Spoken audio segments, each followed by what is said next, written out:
அடுத்ததாக இந்த குர்ஆன் சம்பந்தமாக உள்ளதில் அடுத்ததாக ஒரு விஷயம் என்னென்னு கேட்டால், இது குர்ஆன் சம்பந்தமாகவே இந்த ஒரு வசனத்தை அதிகமான அறிஞர்கள் என்ன செய்வாங்கன்னா, பிரம்மாண்டமாக அதை எடுத்துக்காட்டி நம்முடைய குர்ஆனை விட்டு தூரப்படுத்துவாங்க. எப்படி தூரப்படுத்துவாங்க? 18வது சூறாவில் 109வது வசனம். அதில் என்ன வருதுன்னா, அந்த வசனத்தை அர்த்தம் செய்யணும் பாருங்கள்.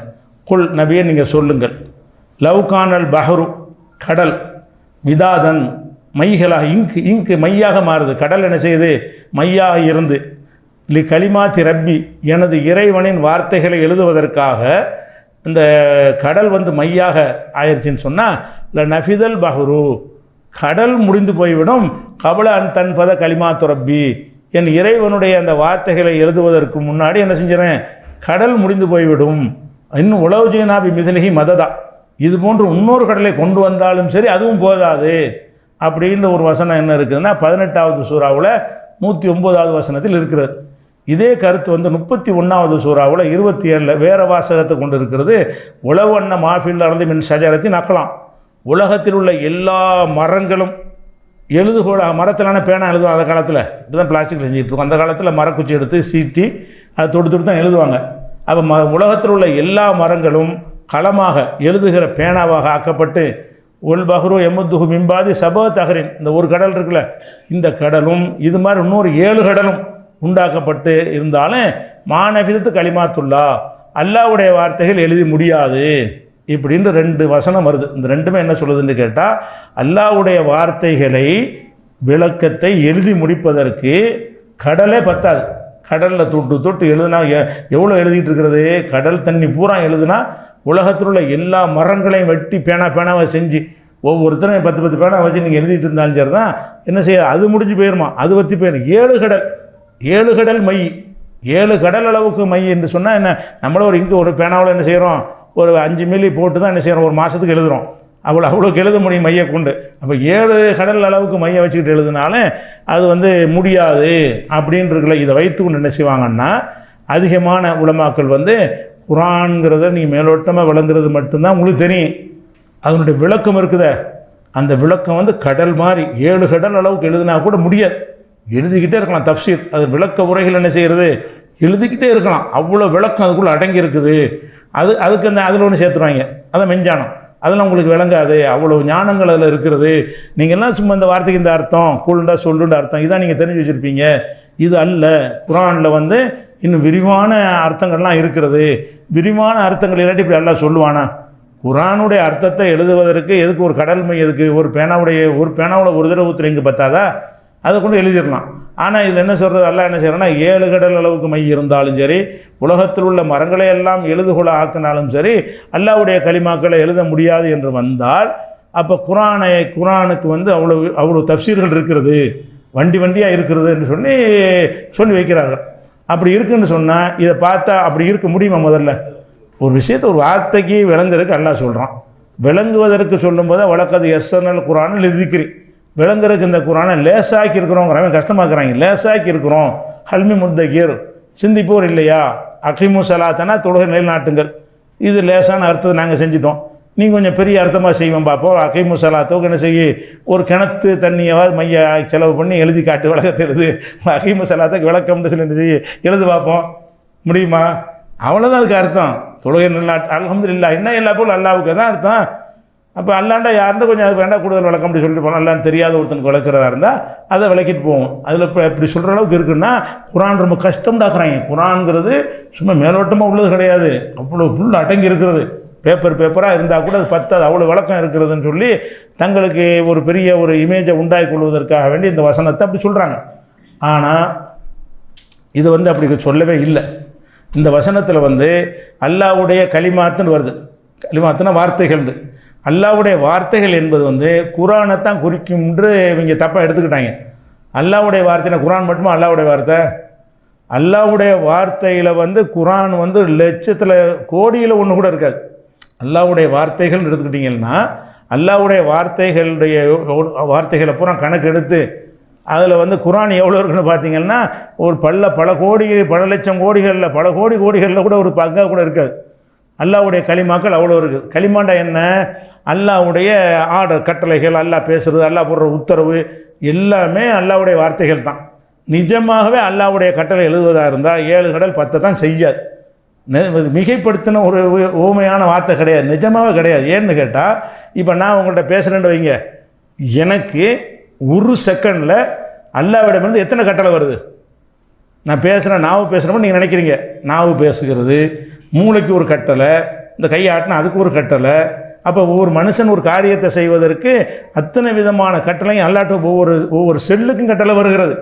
நான் சொல்லும் பொழுது இரத்த ஓட்டத்தில் இருந்து ஒரு செல் அங்கேருந்து அங்கே செய்கிறதுல இருந்து, வயிற்றில் உள்ள உடல் வேலை செய்வதிலிருந்து, குடல் வேலை செய்வதிலிருந்து, இதயம் வேலை செய்வதிலிருந்து ஒரு மைக்ரோ செகண்டில் ஒரு மனுஷனுக்கு 1,00,000 கட்டளை வருது. அப்படிங்கிற இடத்துல உங்களுக்கு நீங்கள் அவ்வளோ கட்டளை உங்களுக்கு தெரியாது. ஒவ்வொரு இடத்துலையும் அல்லாஹ்வுடைய ஆர்டர் எப்படி நடந்துக்கிட்டே இருக்குது. அல்லாஹ் ஒன்று கட்டளை இட்டுக்கிட்டே இருக்கிறான். அதையெல்லாம் என்ன செய்ய, அந்த கட்டளை பிரகாரம் அந்த செல்கள் எல்லாம், செல்கள் ரத்தங்கத்தை அனைத்தும் இயங்கி கொண்டே இருக்கிறது. அப்படி பார்க்கும் பொழுது ஒரு மைக்ரோ செகண்ட்லேயே இவ்வளவு லட்சக்கணக்கான கட்டளை வருமாக இருந்தால், ஒரு மணி நேரத்துக்கு இவ்வளவு கட்டளை, ஒரு மனுஷனுடைய வாழ்நாளுடைய கட்டளை எழுதுறதுக்கு எத்தனை கடல் வேணும், அதெல்லாம் எழுதணும். எழுதுறதா இருந்தால் என்ன செய்யணும், இந்த செல்லுக்கு இத்தனை மணிக்கு இந்த கட்டளை, இத்தனை மணிக்கு இந்த கட்டளை, இத்தனை மணிக்கு இந்த கட்டளை, அந்த ஒரு செகண்டுக்கு அமௌண்ட் எழுதணும். ஒரு செகண்டுக்கு என்னது, அந்த செகண்டுக்கு இந்த செல்லுக்கு நான் பேரப்போ நம்பர் போட்டு, இத்தனை செல்லுகள் இருக்கும்ல, ஏபிசின்னு போட்டு, இந்த ஏக்கு ஏ செல்லுக்கு இந்த கட்டளை, பி செல்லுக்கு இந்த கட்டளைன்னு இப்படி எடுத்து என்று சொன்னால், அல்லாஹ்வுடைய கட்டளைகள் அவ்வளோ இருக்குது. அவன் அனைத்தையும் அவன் தான் நிர்வகிக்கிறான். அனைத்து நிர்வகிக்கிறான். எதற்கும் நிர்வகிக்கிறான், இல்லை ஆர்டர் தான். அல்லாஹ் நிர்வகிக்கிறான். என்னது, வயிற்று வலி வரணும்னு ஆர்டர் தான், வயிற்று வலி வந்துடும். வயிற்று வலி போகணும்னா அதுக்கு ஆர்டர் தான். பசி வரணும்னா அதுக்கு ஆர்டர் தான். சிந்திக்கிறேன்னா அதுக்கு ஆர்டர் தான். தூங்குறேன்னா அதுக்கு ஒரு ஆர்டர் தான். எந்திரிக்கிறேன்னா ஒரு ஆர்டர் தான். நீங்கள் ஒவ்வொரு காரியத்தை செய்வதற்கு அவங்ககிட்ட இருந்து ஆர்டர் வராமல் நீங்கள் செய்வது கிடையாது. நீங்கள் உட்கார்ந்து இருக்கிறீங்கன்னா ஒரு ஆர்டர் தான். உட்கார்ந்துக்கிட்டு இருக்கும்போது உங்கள்கிட்ட பல செயல்கள் இருக்கும். உட்காந்துருக்கு ஒரு செயல் இல்லை, உட்காந்துருக்கும்போது தலையாட்டுவீங்க, உட்காந்து இங்கே உட்காந்துருப்பீங்க, உடம்பு மனசில் அங்கே இருக்கு, அதெல்லாம் கூட ஒரு ஆர்டர் தானே. நீங்கள் உட்காந்துக்கிட்டு வீட்டில் மனசை வச்சுக்கிட்டு மூளை அங்கே இருக்கு, நீங்கள் இங்கே இருப்பீங்க, இதெல்லாம் ஒரு ஆர்டர் தான். நீங்கள் உட்காந்துரு, அதை பற்றி நினச்சிக்கிட்டு இதை பற்றி நினச்சிக்கிட்டு எல்லாமே ஆர்டர். அப்போ அல்லாஹ்விடமிருந்து வரக்கூடிய கட்டளைகளைத்தான் இந்த இடத்தில் அல்லாஹ் சொல்கிறான். அல்லாஹ்வுடைய கட்டளை எழுதுவதாக இருந்தால் அல்லாஹ்வுடைய அனைத்து செயல்பாடுகளும், அல்லாஹ் இந்த உலகத்தை நிர்வகிக்கிறான் இல்லையா, அதுக்கு உங்களுக்கு கட்டளை மாதிரி, எனக்கு கட்டளை இருக்கிற மாதிரி, ஆடு மாடு கழுத குதிரை சூரியன் சந்திரன் எல்லாத்துக்கும், காற்று கடல், அதில் உள்ள கடலில் ஒரு அணுவுக்கும் கட்டளை இருக்கிறது. அந்த கட்டளை இருக்க போய் தான் அது அந்த இயங்கி கொண்டு இருக்கிறது, செயல்பட்டு கொண்டு இருக்கிறது. அல்லாஹ்வுடைய கட்டளைகள் எல்லாம் ஸ்தம்பிச்சு போயிடும். அல்லாஹ்வுடைய ஆர்டர் மட்டும் இல்லைன்னா எல்லாம் ஸ்தம்பிச்சு ஒன்றும் இல்லாமல் போயிடும். அப்போ இப்படி அல்லாஹ் என்னென்ன கட்டளைலாம் இறாண்டு எழுத ஆரம்பித்த முடியும் சொன்னால் கற்பனை முடிய நெசமாக 7 கடல் பத்தாது.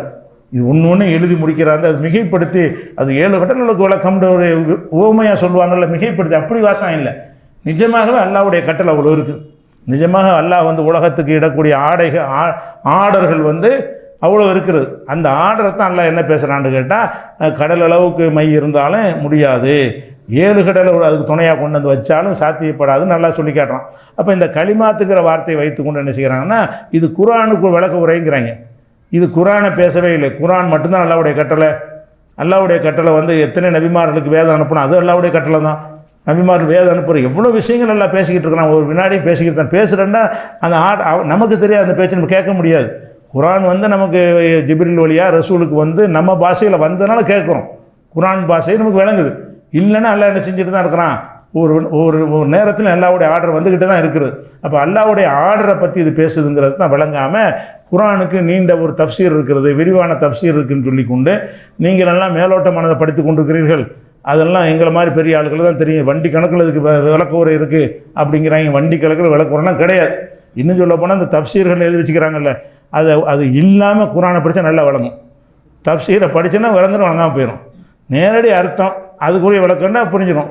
கதைங்க தஃப்சீருங்கிற பேரில் என்னென்னமோ எழுதி வச்சுக்கிறாங்க. அதெல்லாம் வச்சு பார்க்குறதுலாம் அந்த வசனத்தை தப்பாக விளங்கி கொண்டு, அல்லது விளங்கி கொண்டு நெசம விலை சரியாக விளங்கிக்கிறோம், நம்மளை வழிகெடுக்கிறதுக்காக வேண்டி கூட இப்படி சொல்லுகிறார்கள். இது குறித்த கூடுதல் விவரங்கள் இன்ஷால்லாஹ் என்ன செய்வோம், நாளைக்கு பார்ப்போம். அஸ்ஸலாமு அலைக்கும். நேற்றைய தினம் அல்லாஹ்வுடைய கலிமாக்களை, வார்த்தைகளை 7 கடல் மையாக இருந்தாலும், உலகத்தில் உள்ள மரங்கள் பூரா பேனாவாக ஆக்கப்பட்டாலும் எழுதி முடியாது என்கிற வசனத்தை குர்ஆனுடைய விளக்க உரையை தான் இது குறிக்கிறது என்று தவறாக விளங்கியிருக்கிறார்கள். அல்லாஹ்வுடைய கோடான கட்டளைகளைத்தான் அது கூறுகிறது என்று நம்ம நேற்றைய தினம் சொன்னோம். அதன் தொடர்ச்சியாக அல்லாஹ்வுடைய வார்த்தை, அல்லாஹ்வுடைய சொல், இந்த சொற்கள் வந்து குர்ஆனில் பல இடத்துல பயன்படுத்தப்பட்டிருக்கிறது. அதில் பயன்படுத்தப்பட்ட இடத்துக்கு தகுந்தவாறு அதுக்கு பொருள் செய்யணும். அல்லாஹ்வுடைய கலிமான்னா குர்ஆனையும் குறிக்கும். இந்த 2 வசனத்தெலாம் குறிக்காதுங்கிறோம். எந்த 2 வசனம்? அந்த கடல் நீரெல்லாம் மையாக போனாலும் குர்ஆனுடைய விளக்க உரை எழுதி முடியாதுன்னு சொல்கிறாங்க இல்லையா, அந்த இடத்துல தான் அல்லாஹ்வுடைய கலிமா என்று சொல்வது வந்து அல்லாஹ் வந்து ஒவ்வொரு வினாடி நேரத்திலையும் அனைத்து நிர்வாகங்களுக்காக அவன் பிறப்பிக்கக்கூடிய கட்டளைகள் என்று நம்ம விளக்கம் சொன்னோம். குர்ஆனில் வரக்கூடிய எல்லா இடத்துலையும் அல்லாஹ்வுடைய வார்த்தைன்னு வரும்போதெல்லாம் அந்த அர்த்தம் செய்யக்கூடாது. அல்லாஹ்வுடைய வார்த்தை என்பது பல அர்த்தங்களில் குர்ஆனில் பயன்படுத்தப்பட்டிருக்குது. சில இடங்களில் குர்ஆனுக்கும் அது சொல்லப்படுகிறது. குர்ஆனும் அல்லாஹ்வுடைய வார்த்தை தான். அப்போ உதாரணமாக சொல்லுவா இருந்தால் குர்ஆன் அல்லாஹ் மா நன்சஹ் மின் ஆயத்தின் அவ் நுன்சிஹா, ஏதாவது ஒரு ஆயத்தை நம்ம வந்து மறக்கடிக்க செய்தால் அல்லது மாற்றினால் அதை விட சிறந்ததை கொண்டு வருவோம் அப்படின்னு 2வது அத்தியாயத்தில் 106வது வசனத்தில் அல்லாஹ் சொல்கிறான். இது குர்ஆனை தான் குறிக்கிறது. அதே மாதிரி யம்ஹுல்லாஹு மாயஷா, அல்லாஹ் வந்து நாடியதை அழித்து விட்டு யுசுபித்து, நாடியதை வந்து அழிக்காமல் விட்டு வைப்பான். இந்தஹு உம்முல் கிதாப், அவனிடத்தில் மூலப்பெருது இருக்கிறது என்ற வசனமும் குர்ஆனை தான் குறிக்கிறது. ஏன்னா அல்லாஹ் வந்து சில வசனங்களை மாற்றுவான், சில வசனங்களை மாற்றாமல் வைப்பான். மாற்றுவானுங்கிற செய்தியும் சேர்த்து அதில் என்ன செய்யப்பட்டிருக்கேன், பதிவு செய்யப்பட்டு இருக்கும். இது 13வது சூறாவில் 39வது வசனமாக இருக்கிறது. ஒய்தா பத்தல்னா ஆயத்தன் மக்கான ஆயத்தின், ஒரு வசனத்துக்கு பகரமாக வேறொரு வசனத்தினை மாற்றினால் அப்படின்னு சொல்லிட்டு அல்லாஹ் என்ன செய்கிறான், ஒரு 16:101 சொல்கிறான். இந்த இடங்கள்ல எல்லாம் அல்லாஹ்வுடைய வார்த்தை என்பது குர்ஆனை குறிக்கும். எந்த இடத்துல அது பயன்படுத்தப்படுதுன்னு பார்த்து என்ன செய்யணும், இது குர்ஆனை குறிக்கிறதா, அல்லாஹ்வுடைய கட்டளைகளை குறிக்கிறதா, வேறு வேதங்களை, முந்தைய வேதங்களை குறிக்கிறதா, அந்த வசனங்களை வச்சு நம்ம என்ன செய்யலாம், விளங்கி கொள்ளலாம். உதாரணமாக அல்லாஹ் வந்து ஈசா நபியை வந்து ஆகுன்ற கட்டளை பிரகாரம் படைத்தான். அவரை வந்து கலிமாங்கிறான் அல்லாஹ், கலிமத்துல்லா, அல்லாஹ்வுடைய வார்த்தை. குர்ஆன் எப்படி கலிமத்துல்லான்னு சொல்கிறோமோ அதே மாதிரி தான் ஈசா நபிக்கு அல்லாஹ் என்ன பேர் வைக்கிறான், கலிமத்துல்லா, அல்லாஹ்வுடைய கலிமா.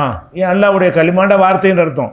எதுக்கு அல்லாஹ்வுடைய வார்த்தைங்கிறான், அவர் உருவாவதற்கு மூலப்பொருள் இல்லை, அந்த ஆணுடைய உயிரணு இல்லாமல் அவர் உருவாக்கப்பட்டதுனால, ஆகு என்கிற கட்டளையின் மூலம் உருவானதுனால அதுக்கு என்ன செய்கிறான், அல்லாஹ் வந்து அவரை வந்து கலிமான்னு சொல்கிறான்.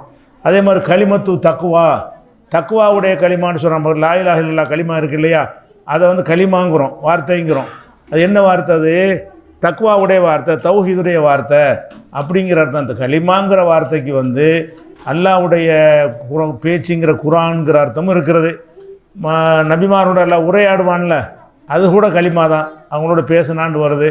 லவ்ஹுல் மஹ்ஃபூஸில் எழுதி வச்சுருக்காங்க இல்லையா, அது கூட என்ன தான், கலிமா தான். ஒவ்வொரு வினாடி நேரத்திலும் அல்லாஹ் பிறப்பிக்கக்கூடிய கட்டளைகளும் கலிமா தான். இந்த கலிமாண்டு வந்த எல்லா இடத்துலையும் ஒரு அர்த்தம் செய்யாமல் இது எதை பற்றி சொல்லப்படுது என்று பார்த்து அதுக்கு தகுந்தவாறு அர்த்தம் செய்யணும். அந்த வசனம் வந்து குர்ஆனை குறிக்காது. எந்த வசனம், கடல் நீரெல்லாம் மையாக ஆனால் கூட அதை எழுதி முடியாது, அப்படி கஷ்டமாக குர்ஆன் ஆக்கவில்லை. அவ்வளவுக்கு உலகத்தில் உள்ள மரங்களை எல்லாம் பேனாவாக்குனா கூட எழுத முடியாதுன்னு சொல்கிறாங்களே, அந்த இடத்தில் குர்ஆன் என்று சொல்லி வைத்து குர்ஆன் விளங்க கஷ்டமானது, அது சாதாரண விஷயம் கிடையாது என்று குர்ஆனை விட்டு அப்புறப்படுத்த பார்க்குறாங்க இல்லையா, அதுதான் தவறு. சில இடங்களில் வந்து கலிமா அல்லாஹ்வுடைய வார்த்தை என்று வரும், அது குர்ஆனே குறிக்கும். அதை நம்ம இடத்தை பார்த்து என்ன செய்யணும், அறிந்து கொள்ளணும், கூடுதல் தகவலுக்காக வேண்டி. அடுத்ததாக வந்து முக்கியம்